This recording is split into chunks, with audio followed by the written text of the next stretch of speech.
Hello guys, welcome to our channel little food house. তো আজকে আমার গলাটা ঠিক হয়েছে, তাই জন্য আমি আজকে কথা বলছি। তো আজকে সপ্তমী দিনে আমরা আমাদের আশেপাশের ঠাকুরগুলো দেখতে বেরিয়েছি।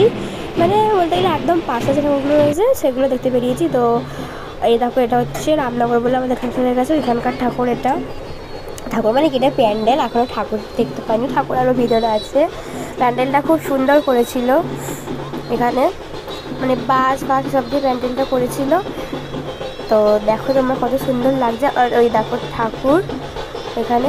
আর এবছর আমার কেন জানি না মনে হচ্ছিলো প্রত্যেকটা ঠাকুরের মুখগুলো যেন পুরো জল জল করছে, খুব চকচক করছে। 3 বছর পর মনে হয় এই দুর্গা ঠাকুর এসছে বলে, তাই জন্য ওরকম মনে হচ্ছে।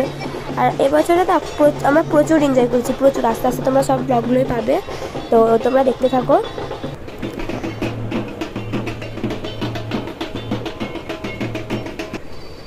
এই দেখো এখানটায় অনেকটা দূর থেকে লাইটিংটা শুরু করেছিল, আমরা তখন একটা কাছে থেকে এসেই শুরু করেছি।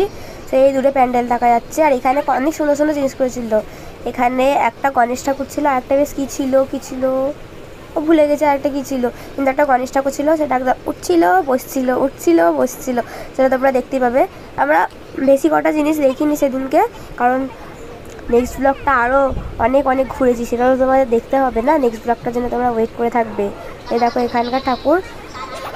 সেদিনকে শুধু তোমাদের আজকে শুধু ঠাকুরটাই দেখিয়ে দিলাম। আর আমরা অতটা তুলে নিয়ে লাস্টে ফটো তোমাদের জন্য দিয়ে দেবো, ফটো তুলেছি যেগুলো আমরা।